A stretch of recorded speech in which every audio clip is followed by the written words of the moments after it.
Bab 3050. Jatuh di tangan siapa?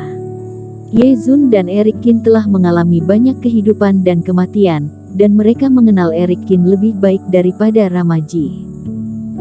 Saat itu, ketika basis kultivasi mereka rendah dan sarana mereka terbatas, Eric Qin mampu menghadapi musuh yang kuat lagi dan lagi. Sekarang basis kultivasi mereka telah mencapai ranah fase penilaian, bagaimana mereka bisa mati dengan mudah. Tapi ini daftar galaksi, bisakah paviliun harta karun salah? Ramaji menggaruk kepalanya kesakitan. Paviliun harta karun tidak terkalahkan, itu tidak perlu dipikirkan lagi. Bagaimana tidak salah? Ye Zun membalas dengan gigi terkatup. Dan dikatakan bahwa hidup dan mati tidak diketahui, yang berarti bahwa paviliun harta karun juga tidak pasti. Benar, lingkungan di jurang galaksi rumit, transmisi suara tidak bisa melakukannya. Mengapa paviliun harta karun memutuskan tuan muda itu hidup atau mati? Tidak bisa dikatakan tuan muda sudah mati. Gong Yao juga menggemakan. Bajingan keluarga Li dan aliansi loyalitas itu, jika terjadi apa-apa pada Eric Qin, aku akan menghancurkan kedua kekuatan itu. Ye Zun berkata dengan marah. Sekarang di paviliun harta karun, jika ada orang dari dua kekuatan ini, aku akan menghancurkan mereka terlebih dahulu. Ramaji tiba-tiba bangkit dan berkata, "Jangan impulsif, tenang." Di antara kerumunan, yang paling tenang adalah Nicholas Peng. Melihat energi pembunuhan dari kerumunan, Nicholas Peng hanya bisa menghela nafas. Apa yang akan kamu lakukan dengan membunuh keluarga Li? Apa gunanya loyalitas aliansi? Lebih baik menggunakan kekuatanmu di jalan yang benar. Lalu apa yang kamu bicarakan? Ye Zun berkata dengan sedih. Kami akan memasuki galaksi abis sekarang. Jika Eric Qin terluka parah, kami mungkin dapat membantu. Ini adalah masalah yang sebenarnya. Nicholas Peng menepuk meja dan berkata, "Jangan lupa bahwa gadis suci masih hidup. Kita bisa menanyakan situasi spesifiknya." Nicholas Peng benar, hidup dan mati saudara Qin tidak diketahui, kita harus menyelamatkannya. Ramaji juga bereaksi. Bersiaplah, dan berangkatlah setelah 15 menit. Ye Zun segera bersiap untuk pergi.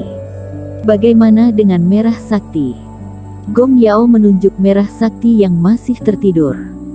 Eric Qin telah meninggalkan merah sakti di sini sebelumnya, tetapi setelah sekian lama, semua orang ribut, tetapi merah sakti tidak bangun. Burung ini sudah tidak aktif lagi. Pada usianya, istirahat adalah cara tercepat untuk tumbuh. Jangan ganggu dia, biarkan dia tidur di jalan. Nicholas Peng menggelengkan kepalanya. Baiklah, aku akan menyiapkan cincin binatang dan menaruh merah sakti di dalamnya. Gong Yao mengangguk. Melihat semua orang bersiap-siap, Nicholas Peng menyentuh dagunya. Ada yang terasa salah. Bukankah Eric Qin mengatakan bahwa dia terhubung dengan jiwa dewanya? Jika Eric Qin mati, bahkan dia sendiri atau jiwa dewa harus banyak terpengaruh. Kenapa dia tidak merasakannya sama sekali? Apakah orang ini membohonginya atau sebenarnya tidak mati sama sekali? Nicholas Peng merasa bahwa dengan metode Eric Qin, kemungkinan besar dia tidak akan mati. Ini juga yang menjadi alasan kenapa dia tidak seheboh Ramaji dan yang lainnya. Sayang sekali Hario Cheng meninggal. Tepat ketika Ye Zun dan yang lainnya hendak pergi, Sony Yuan, yang telah kehilangan jejak Senot Zhang dalam badai Reiki di jurang galaksi, menggelengkan kepalanya sedikit. Sayangnya, jika putra ini menuruti undangan tuan muda kepala sekte dan memilih setia, bagaimana dia bisa jatuh seperti ini? Ceromelu berkata dengan dingin. Namun, Senot Zhang terluka parah, tetapi dia masih hidup. Beritahu semua orang untuk lebih berhati-hati saat mencari di gunung dan hutan, mencari orang yang terluka parah. Sony Yuan menyingkirkan daftar galaksi dan menyipitkan matanya. Eric Kin, baginya, hanyalah objek yang ingin dia taklukkan, dan jika sudah mati, ya sudah. Namun di tangan Senot Zhang, ada manik es dingin yang sangat penting baginya. Di area galaksi abis lainnya, semua pasukan yang berusaha mencari jejak Eric Kin sedikit tercengang ketika mendengar berita itu. Hario Cheng sudah mati dan Clowny Li juga mati, di mana token emas sekarang? Satu-satunya tujuan mereka memasuki galaksi abis terlebih dahulu adalah untuk membunuh Eric Kin dan merebut token emas.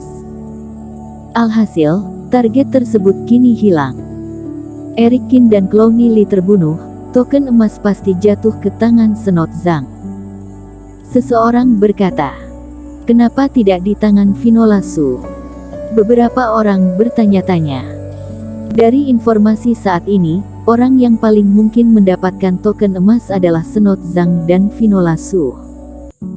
Jika Hario Cheng mati, bukankah masuk akal untuk menyerahkan token emas kepada Finola Su sebelum dia mati?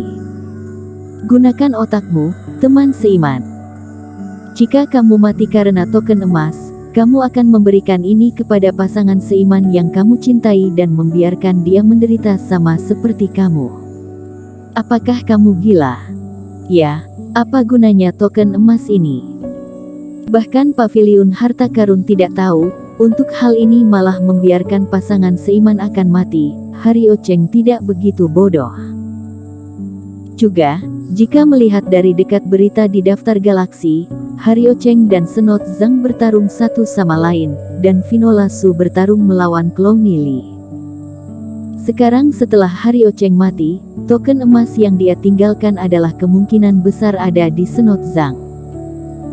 Setelah tidak ada yang mati, token emas akan dipisahkan dari kultivator dan Senot Zhang yang memang lebih mudah diperoleh. Dan kamu perhatikan tidak, Hario Cheng mati dan Senot Zhang terluka serius, menunjukkan bahwa keduanya berjuang sampai akhir. Mungkin setelah mengetahui bahwa Hario Cheng sudah mati, Finola Su marah besar dan membunuh Clowny Li yang menghalanginya.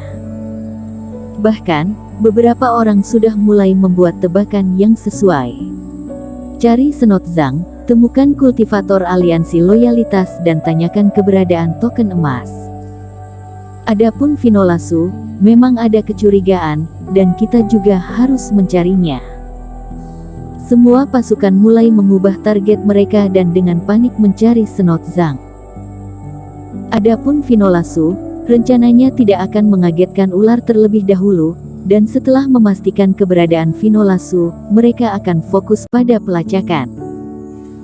Jika Finola Su benar-benar tidak mendapatkan token emas, maka arah tindakannya pasti akan sangat berbeda dengan mengambil token emas. Di sudut jurang galaksi, Eric Kin membuka matanya seperti sebelumnya.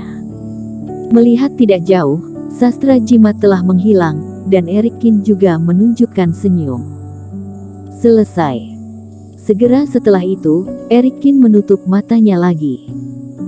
Selanjutnya, dia tinggal menunggu kekacauan di jurang galaksi, sementara Finola Su, Ye Zun dan yang lainnya semua tiba di pantai, dan kemudian bertindak lagi. Dan 3 hari berikutnya seperti yang diharapkan Eric Kin. Di jurang galaksi, terjadi kekacauan.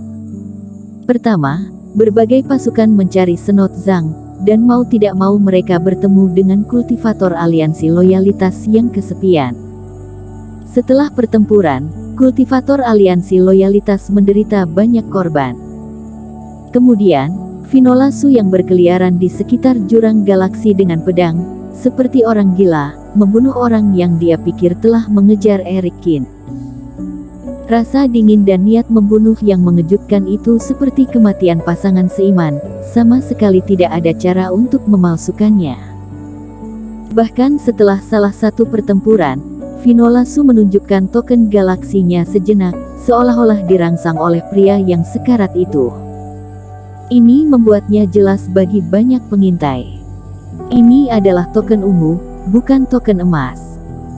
Dan seorang kultivator hanya dapat membawa satu titah galaksi, yaitu artinya token emas dari Eric Kin tidak jatuh ke tangan Finola Su. Apalagi dalam beberapa hari terakhir, Senot Zhang telah menghilang, membuat banyak orang percaya bahwa token emas ada di Senot Zhang. Segera setelah itu, Ye Zun dan yang lainnya masuk, bersama dengan Vinola Su, semburan darah menghujani. Apalagi setelah mendapat kabar bahwa kelima pasukan yang menyerang Erik Qin akan membunuh mereka saat bertemu. Di antara mereka, Ramaji adalah yang paling gila. Nama orang ini tidak ada dalam daftar galaksi. Awalnya, banyak orang mengabaikannya. Bersambung.